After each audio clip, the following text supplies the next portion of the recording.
I was just in the ceremony, and I just got given an Honorary Fellowship, which is a wonderful honor, and it's wonderful to get prizes. And they said nice things about me. Nice things were said about me, but I said this to people who were getting degrees that day. And if you are watching this, you've probably already heard me. But if you heard it, it was not scripted very much. I don't do scripted things. I talk from the heart. Yes, at the times like this, when right-wing politics 1930s politics is back. Hey, kids. So yes, my advice for life is have a goal, have a mission. Humans were good with missions. So if you can get passionate about something and make that your job, that is great. You can do a job that pays well, and it's not necessarily, you can just do it, but that's one thing. And then you're having a job and you want to live your life. But if you can get something that you're really passionate about, that is the beautiful thing. Because life, you have to look at life as an adventure. There's going to be ups and there's obviously going to be downs, but if you look at it as an adventure, it's Lord of the Rings, but with less elves and less elvish poetry, which was cut out of the film, interestingly, because it wasn't that, Anyway,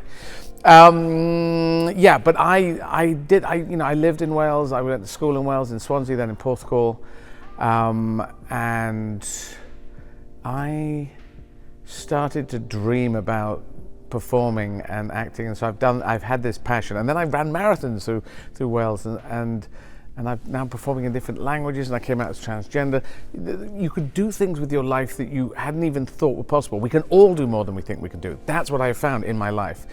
If you decide to do it, you can do it, and you will have adversity in your life, and then if you push back against that adversity, you can come up with a positive on something that is very negative.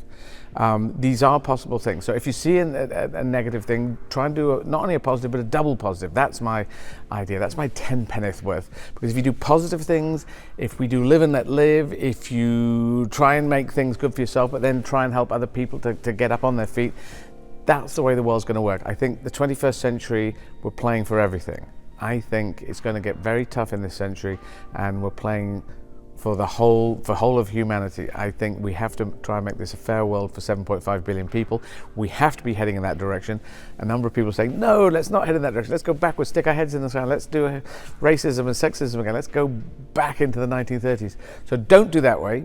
Whoever you are, now you've got your degree, you've got at it, you've obviously got determination and brains, so go use it in a positive way. Relationships, I have no idea. I said this in my speech. They're tough old buggers. So yeah, that's the sort of work it out as you go along. But life, if you shoot for the stars, you could reach the moon. And the astronauts and the cosmonauts, they all did wonderful things. So we're all part of the Apollo generation. From now on, if you want to be positive, you're part of the Apollo generation. So go and do beautiful things.